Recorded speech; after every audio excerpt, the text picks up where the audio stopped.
Avanzando con Adrienne von Speyer en este apartado que es el testimonio del Bautista. ¿Qué página? 183.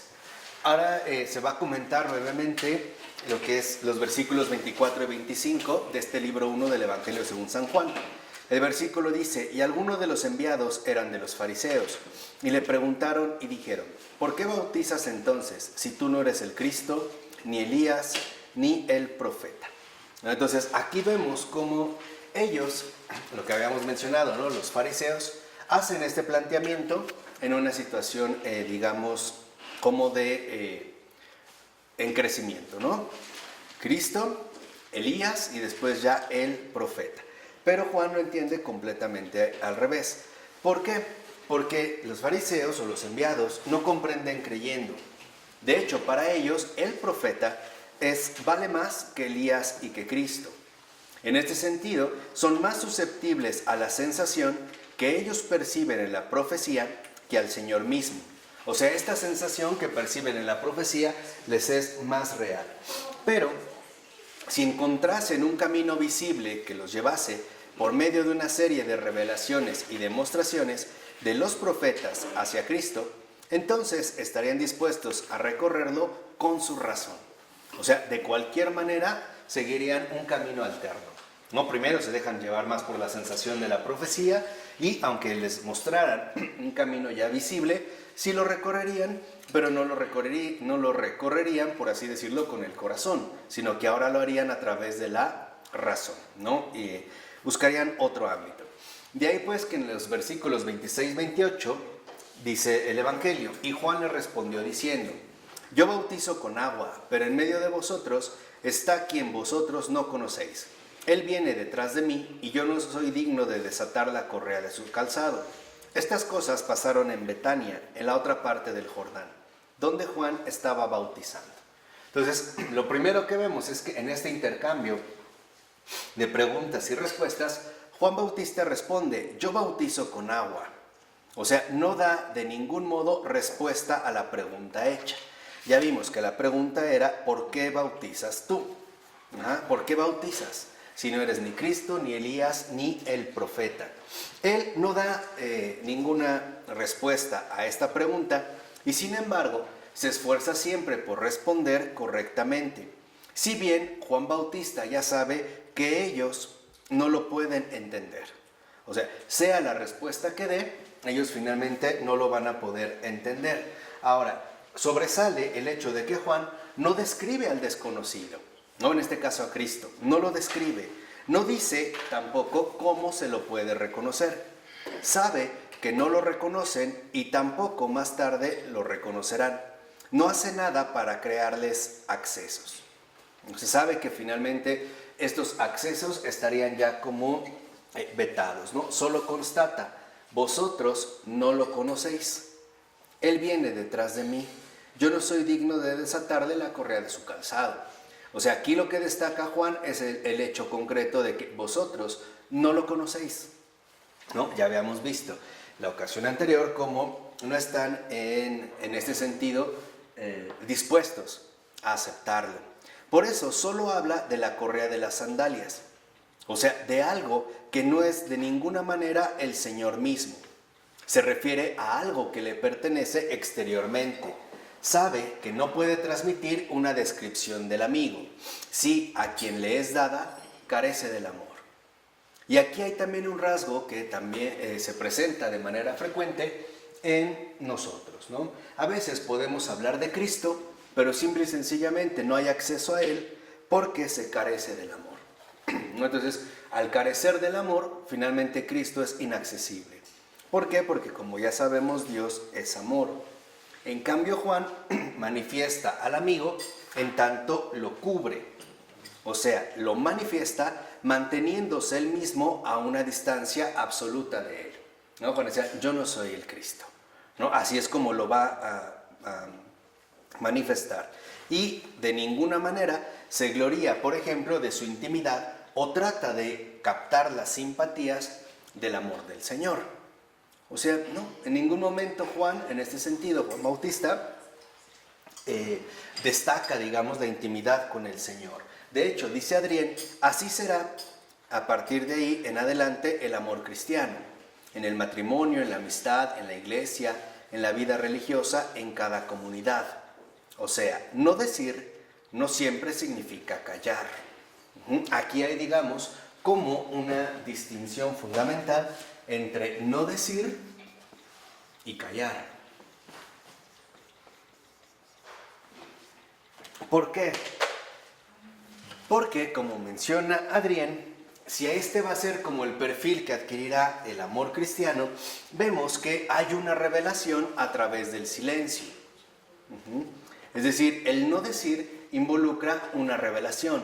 Se pone al descubierto una dimensión distinta que la que podríamos adquirir a través de las simples palabras. Tan es así que incluso el actuar de la iglesia encierra mucha revelación que carece de palabras. No se va, digamos, ya a limitar al ámbito meramente descriptivo. Es más, toda revelación comienza con una palabra, pero luego se es atraído y tirado hacia adentro y lo más grande comienza a ejercer su efecto silencioso. Por ejemplo, el callar, en este sentido, involucra anular las palabras. Y de cierta manera es una especie de silencio mudo. No se dice nada. En cambio, el no decir involucra que nosotros ahora manifestamos algo distinto a lo que puede ser dicho a través del lenguaje.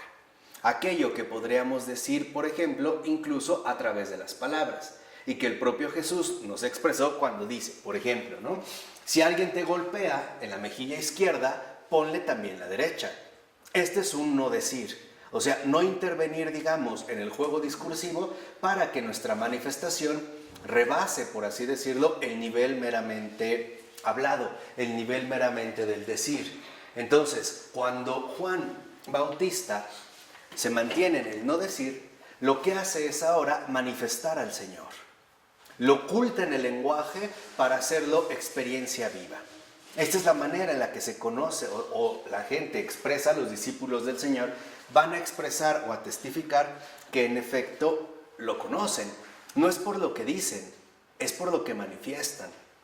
Por eso el Señor decía, por sus obras los conoceréis.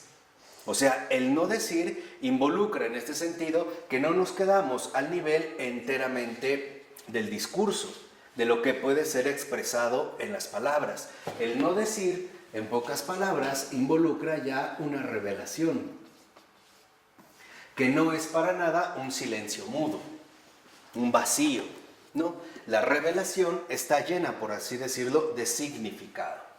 Por eso también se afirma que todo esto aconteció en el Jordán, que es donde se estaba bautizando.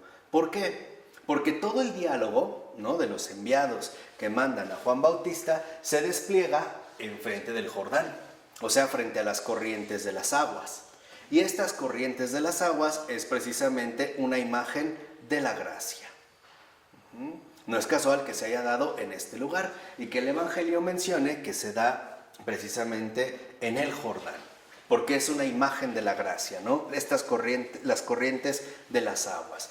Porque mientras Juan bautiza a los hombres en esta corriente para transmitirles una imagen de la gracia torrencial que está viniendo, y entre ellos está aquel al que no conocen y que transformará la imagen del agua en la verdad del Espíritu Santo.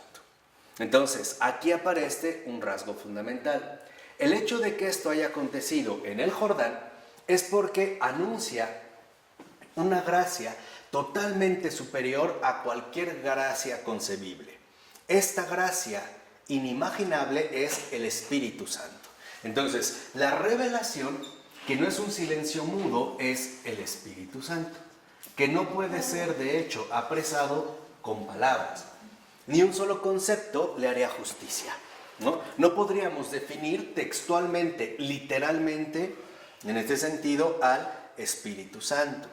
Además de que el hecho de que se mencione el Jordán es por lo siguiente: es un río muy caudaloso, sí, pero es un río limitado y puede ser abarcado con la vista.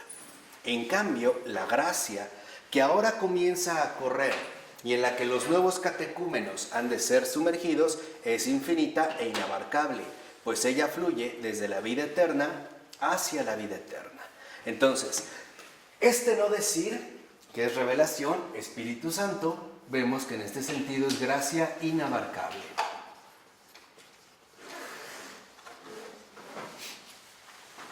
Podemos decir que en este acontecimiento de Juan Bautista se pone al descubierto la gracia que en efecto se está generando. Es una gracia que ya no podemos limitar o que podemos nosotros percibir de manera limitada, como ocurre con el río del Jordán. Por eso en el versículo 29 dice el Evangelio: al día siguiente ve a Jesús venir hacia él y dice: he aquí el Cordero de Dios que quita el pecado del mundo. ¿No? Que es, digamos, al día siguiente, ya después que los enviados se han ido. Ahí lo que se va a confirmar es precisamente, digamos, el acontecimiento central, que es la revelación de esta gracia inabarcable, es decir, del Espíritu Santo. Dice, Juan no dice, he aquí el Hijo, sino he aquí el Cordero. No dice el Hijo, dice el Cordero. Tampoco dice, quitará el pecado del mundo, sino que quita este pecado. O sea, aquí hay como dos indicaciones muy concretas. Y si bien Cristo no está todavía en la cruz, aún no sufre, está plenamente vigoroso, aún no es consumido, Juan no dice el Hijo. ¿Por qué? Porque no quiere entrometerse en su autorrevelación. O sea, Juan no quiere estorbarle. Y este es uno de los rasgos centrales del amor cristiano. El verdadero amor cristiano, y ese es el no decir, es no estorbar. No estorbar la autorrevelación de Dios.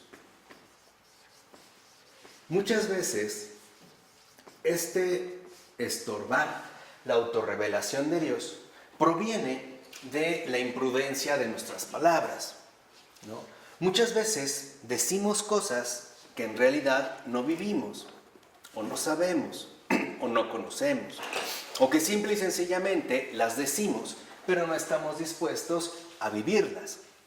Quien entendió esta cuestión tan central de manera muy clara y penetrante es, por ejemplo, San Ignacio de Antioquía.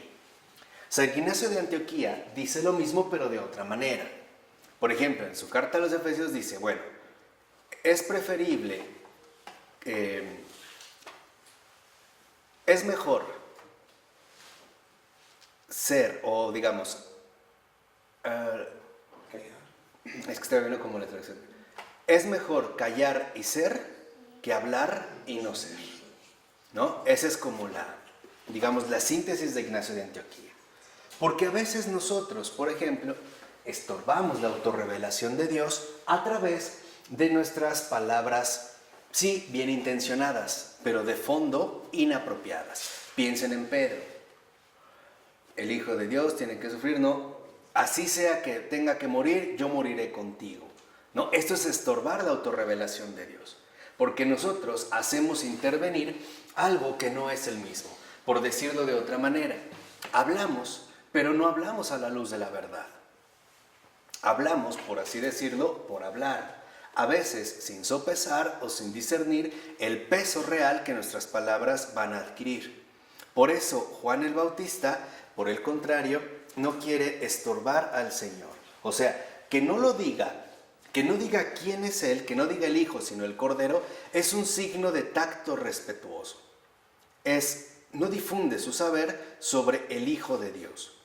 Lo único que dice al afirmar, he aquí el Cordero de Dios, es lo siguiente: yo sé que tú eres inocente y que tu esencia puede ser expresada por ahora con estas dos palabras contrapuestas, inocencia y pecado. He aquí el Cordero de Dios que quita el pecado del mundo, ¿no? Por ahora, con esto es suficiente.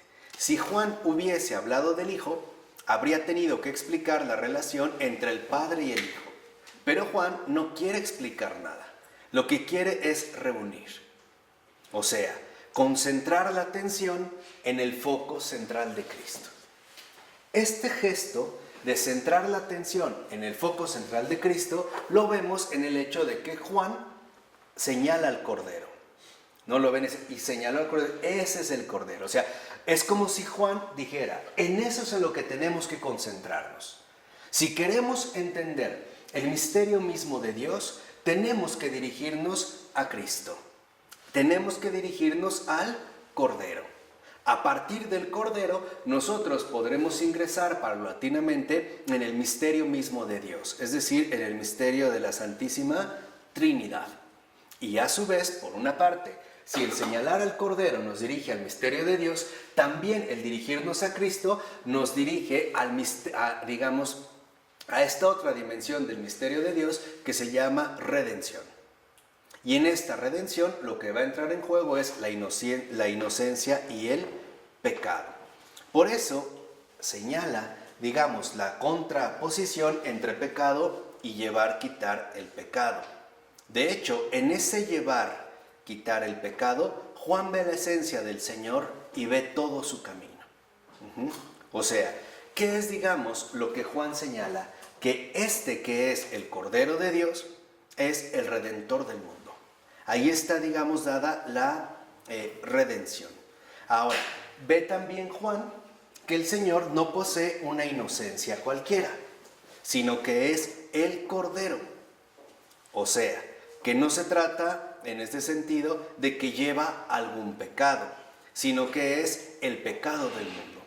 O sea, es la inocencia pura y el pecado puro, el puro pecado, ¿no? Entonces, en esta relación, el Cordero, o la imagen del Cordero, es la inocencia pura. Por eso no dice el justo, el inocente, etc. Es la inocencia pura. Y este Cordero, que lleva el pecado del mundo, a su vez, esta inocencia pura lleva el puro pecado. No es el pecado de alguien, de algunos, de una circunstancia, de una situación, no.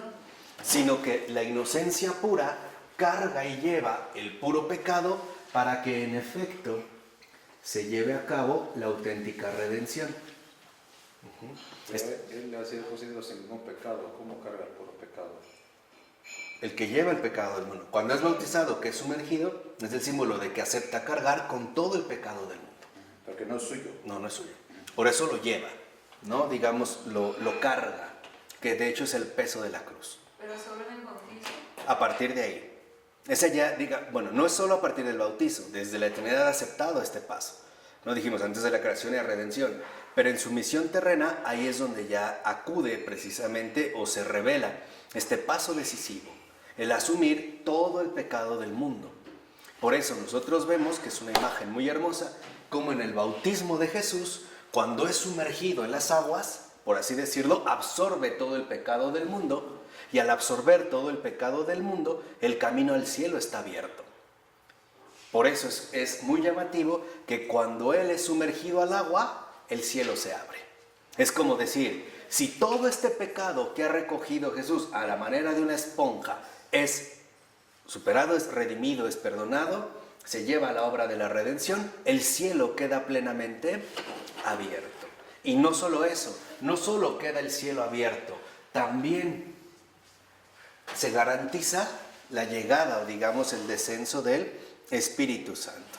Ahora dice, por lo tanto, en este sentido, Jesús no representa un alivio cualquiera, sino que es el quitar por excelencia. Por eso, lo que vemos es que tampoco le dice al Señor nada de lo que antes confesó, que había ocurrido el día anterior. No.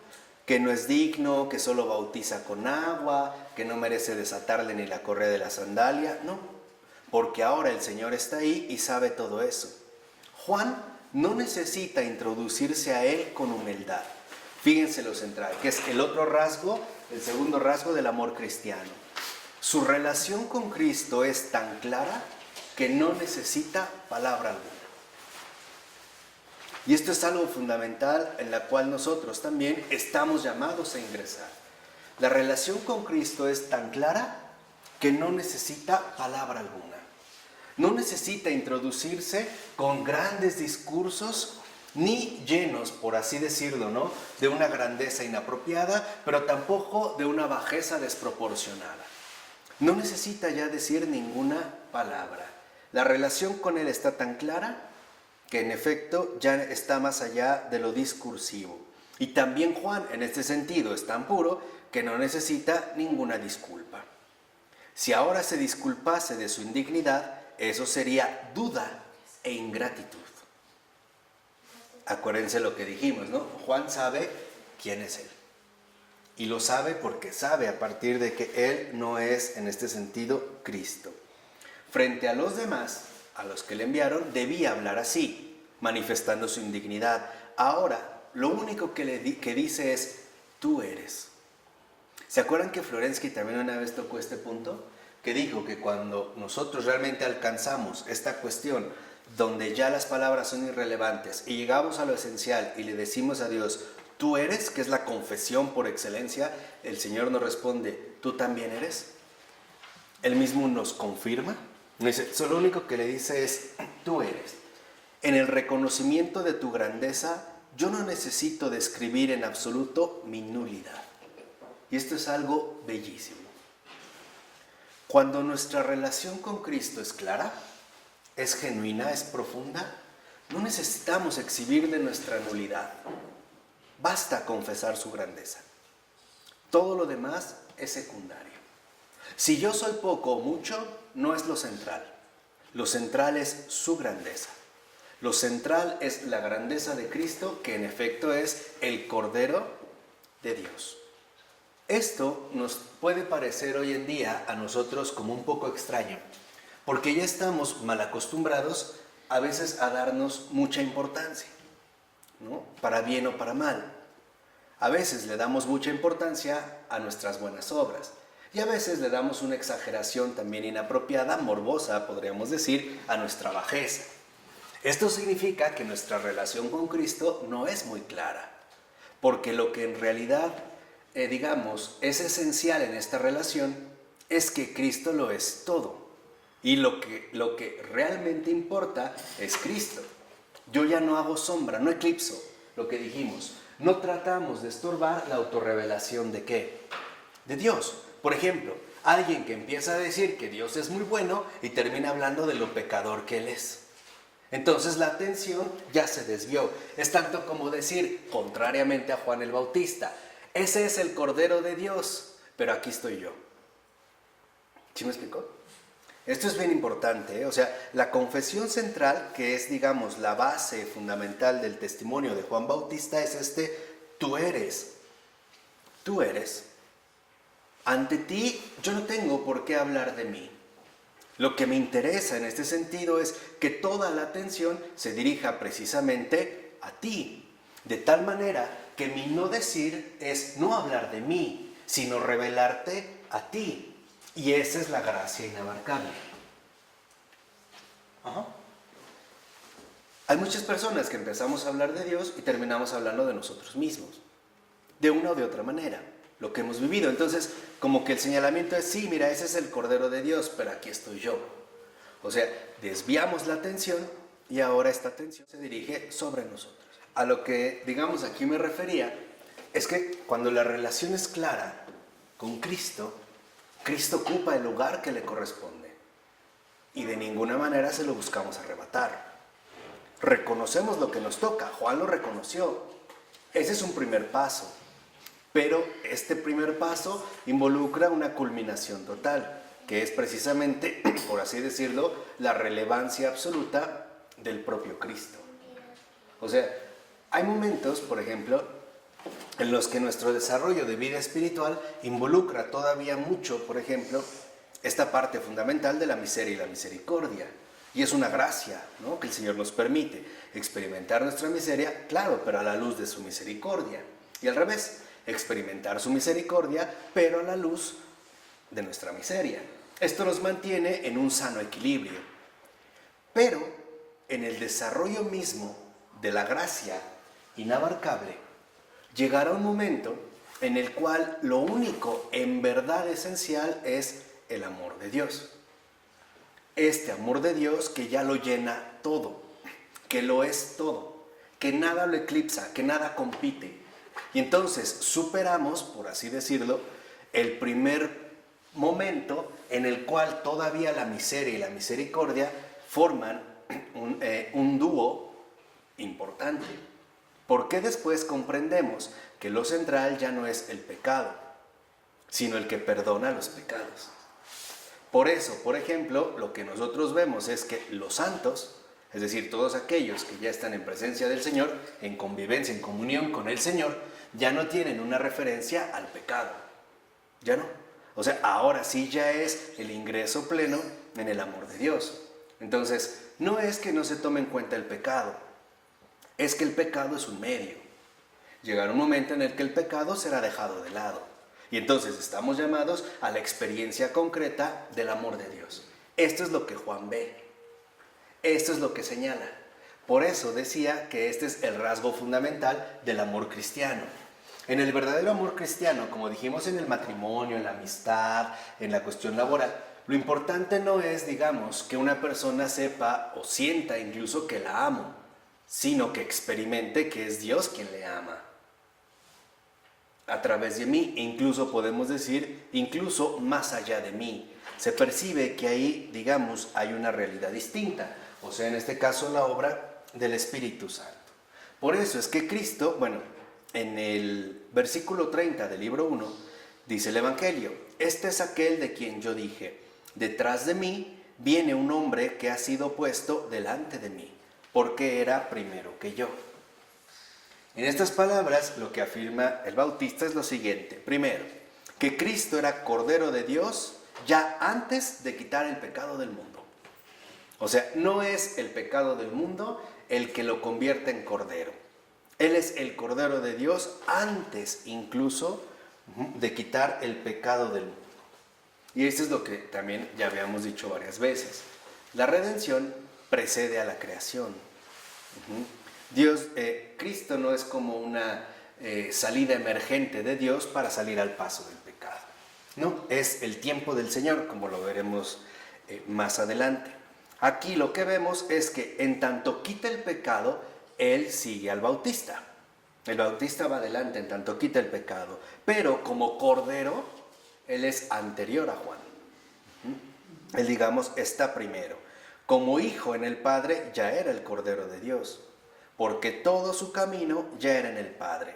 Su misión es intemporal, es perfecta, incluso ya antes de haber comenzado.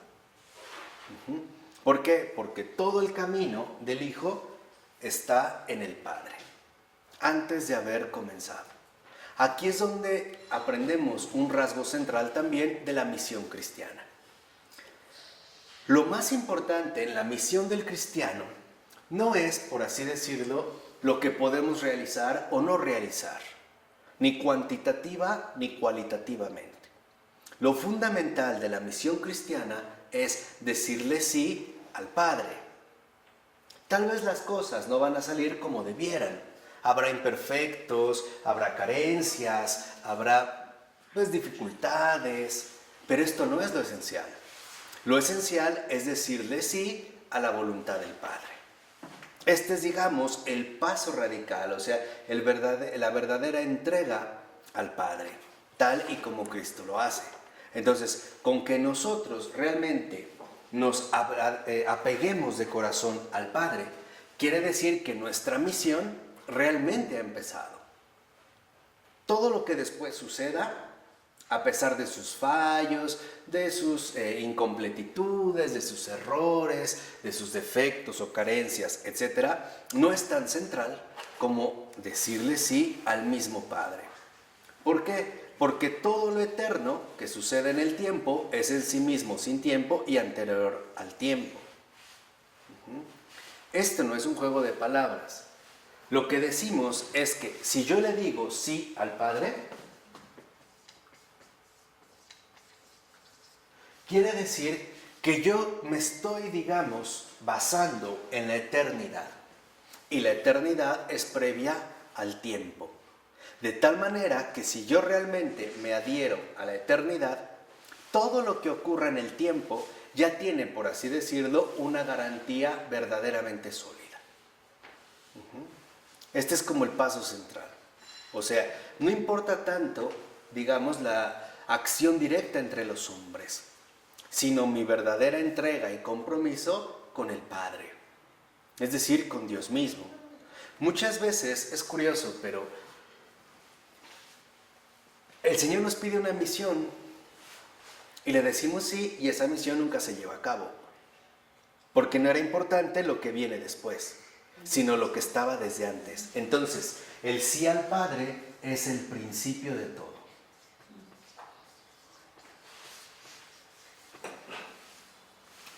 En Abraham es claro, ¿no?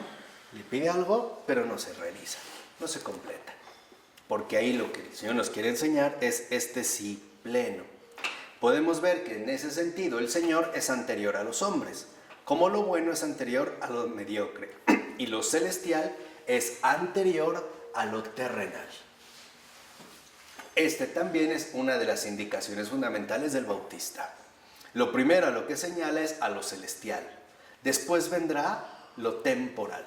O como decía Charles Peguy, el sí al Padre, el principio de todo, es un principio eternal. Después vendrá lo temporal. Pero no es lo más relevante, sino lo eternal. Aquello que proviene, en efecto, desde toda la eternidad. Por eso, si lo vemos, Jesús nos está enseñando en la tierra que lo primero es Dios, el cielo, la eternidad.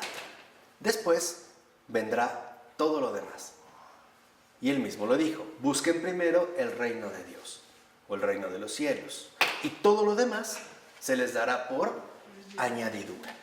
Aquí entendemos que el sí al Padre, en tanto principio de todo eternal, es lo único que le da el verdadero sentido al tiempo. Por decirlo de otra manera, lo importante en la misión del cristiano no es lo que realiza en el tiempo, sino la entrega a Dios, ya no temporal, sino eternal. O como lo dice la Escritura, con todo el corazón, con toda la mente, con todas las fuerzas. Este es el paso inicial. Este, digamos, es como el fundamento primordial. Nosotros, de hecho, recibimos prestado el tiempo de la eternidad, pero olvidamos, dice Adrián, que solo lo hemos recibido prestado. ¿Para qué? Para la eternidad, que es lo que en algún momento también ya habíamos comentado, ¿no? O sea, a nosotros se nos dio el tiempo para emplear este tiempo con vistas a la eternidad. Está al servicio. Está al servicio de la eternidad. Todo lo que no es en el tiempo, no es empleado para la eternidad, ese sí es un tiempo perdido. Finalmente, veremos que no habrá valido la pena. Por mucho que terrenalmente o temporalmente veamos cosas grandes, pero no ha sido lo fundamental. Entonces, dentro de este principio, nosotros vemos que el error es cuando le damos al tiempo un significado independiente que no posee en absoluto, y que este significado independiente no es más que resultado de otro de los grandes y nefastos inventos modernos.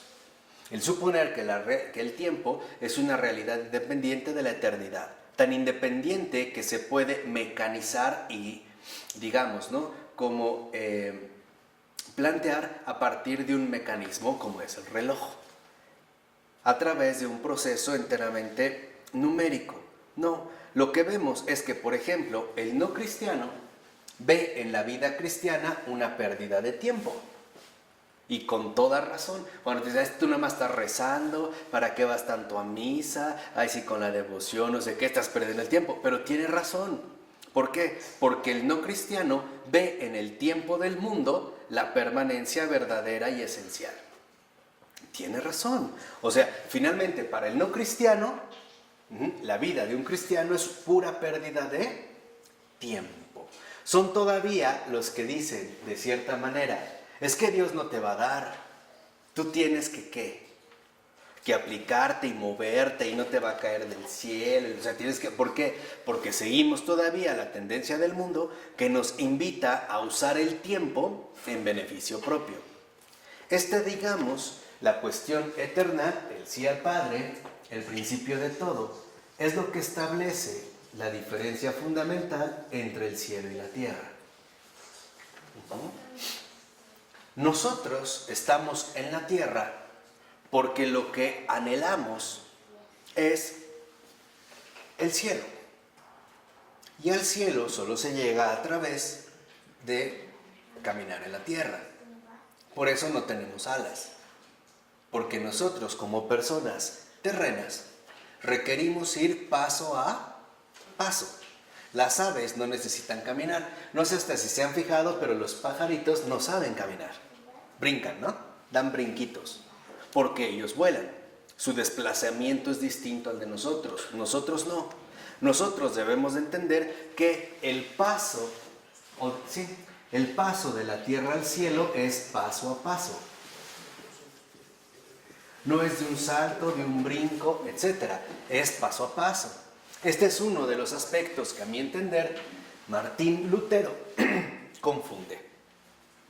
Martín Lutero parece sugerir la idea de que puedes llegar al cielo de un salto, de un brinco, lo que se ha conocido hasta la fecha como el salto de la fe. Basta con que tú tengas fe, la sola fides, para que tú te salves en el momento culminante. Esto es un error, porque también la fe se tiene que adquirir, se tiene que cuidar, madurar y asimilar paso a paso. Involucra todo un recorrido. No es de que a la hora de la hora yo finalmente ya voy a poder hacer este acto de fe. Claro, porque la fe sin obra no... Claro, es estéril, ¿no? Está muerta. O sea, el problema con Lutero, que me parece que es, uno de los problemas serios con Lutero, es que da por hecho que la fe es algo ya realizado, como una especie de sopa instantánea, donde nada más le echas el agüita caliente y ya tienes una sopa. Pues no. Aquí se trata de entender que para adquirir esta dimensión eternal necesitamos tomarnos en serio lo temporal y necesitamos ir creciendo paso a paso para poder llegar de la tierra al cielo. La fe también no es algo, vuelvo a insistir, que ya está instantánea para usarse en cualquier momento. Un poco como ocurre con las hachas que están en estas cuestiones contra incendios, ¿no? Rómpase en caso de emergencia. Entonces tuve una emergencia y ya tengo la fe. Pues no, la fe también tiene que ir madurando, tiene que ir creciendo. Y para que nuestra fe vaya creciendo, y esto es algo fundamental, necesitamos ir recorriendo el camino de la vida terrena. Necesitamos ir sacando experiencia. Y en gran medida, sacar experiencia en la vida de la fe involucra también ensayo y error. Y esto lo hacemos básicamente en todos los aspectos de la vida. Los que ya cocinan o no tuvieron que aprender. No a la primera les quedó perfecto. Incluso aprender a besar fue un trabajo. Nadie se convirtió en el besador más grande a la primera. Algunos a lo mejor ni siquiera hemos acabado de aprender, ¿no? Todavía seguimos en camino. Esto es parte entonces de reconocer que lo que también Juan el Bautista nos está enseñando es que la vida de la fe es un camino. Y es un camino en el cual uno va avanzando poco a poco, paso a paso. No es algo ya dado. No es algo, vuelvo a insistir, algo en este sentido instantáneo. Entonces, lo que vemos es que esta diferencia involucra que para nosotros este recorrido gradual, paulatino, vale la pena. Es algo que vamos transitando paso a paso. ¿Por qué? Porque el cristiano, a diferencia del no cristiano, descubre en este tiempo un don puesto a disposición por la eternidad. De tal manera que todo lo que es esencial descansa en el seno mismo de la eternidad. Aquí es donde aprendemos, por ejemplo, un rasgo en verdad primordial de la fe. Si yo le he encomendado algo a Dios, ya está seguro. ¿Cómo se dé? ¿Cómo se va a dar? ¿Qué va a suceder? Ya no es importante. Lo importante es en dónde está colocado desde un principio mi fundamento. Esto sí es un gesto de fe. Por eso lo que vemos es que, por ejemplo, en el caso de los evangelios, cuando a Jesús le piden una sanación o que realice un milagro, no le dicen cómo lo tiene que hacer. Lo importante es saber a quién se dirigen, a quién en este sentido nos estamos dirigiendo. Si tú realmente te estás dirigiendo a Dios mismo y lo haces con la sencillez de la fe, es decir, de corazón, ya está hecho. ¿Cómo? ¿En qué momento? ¿O de qué manera? Eso es algo que no está, o digamos, no es lo fundamental. Lo fundamental es que esto ya está asegurado desde un principio en la eternidad. Por eso el tiempo del Señor es siempre dado en préstamo desde la eternidad del Padre. Y esta frase es muy importante por lo siguiente. ¿Qué es el tiempo del Señor? Es toda la creación. Toda la creación. Ese es el tiempo del Señor. Toda la creación. Y es dado en préstamo desde la eternidad del Padre. ¿Por qué en préstamo? Porque en efecto la creación entera tiene su fundamento en Cristo. Y se le da en préstamo a la creación y es el tiempo del Señor porque es el tiempo de la redención. Desde el principio hasta el final. Desde el momento mismo de la creación hasta el último instante, hasta el fin del mundo, vamos a decirlo así. Toda la creación entera, participa del tiempo del Señor. Porque es por el sí del Señor a la redención que la creación se llevó a cabo. Por eso es que el tiempo del Señor, en este sentido, es un préstamo que el Padre ha dado desde su misma eternidad. Por eso es que en efecto hay creación. De ahí pues que en el versículo 31 dice el Evangelio, yo no le conocía, pero para que Él sea manifestado en Israel, para esto vine yo bautizando en agua. ¿Por qué Juan dice, yo no le conocía? Porque no es intemporal como Él, sino que le conoce solo ahora que viene al mundo. Aquí sí. No le conoce desde el principio, como ya lo había mencionado también San Juan Evangelista, ¿no? En el principio era la palabra, ¿no? Dice, más bien mi tarea y mi misión están contenidas en su tarea y en su misión, y solo en el interior de la suya son comprensibles. Aquí hay un aspecto central. Nuestra misión, toda nuestra vida cristiana, solo es comprensible a la luz del tiempo del Señor. Nosotros somos, en este sentido, instrumentos vivos de la redención de Cristo. Nosotros existimos porque hemos sido pensados y deseados para ese tiempo, para colaborar en este tiempo precisamente del Señor, en el tiempo de la redención. Lo mismo que hemos dicho en este proceso gradual, Juan, por ejemplo, está en el tiempo. Es como nosotros, ¿no? Una persona, un ser terrenal, ha tenido una infancia a través de la cual alcanzó un conocimiento gradual del Señor. De hecho, el encuentro con el Señor en el vientre materno fue para él una especie de bautismo. ¿Se acuerdan, no? Que hasta brincó en el seno, ¿no? Isabel. Dice, ahí, en ese momento, le fue comunicada la misión de ser el bautista, pero no el conocimiento personal de esta misión. Eso lo tendrá que ir descubriendo poco a poco. Es decir, para que nosotros, en nuestra realidad personal, alcancemos la eternidad, necesitamos tiempo.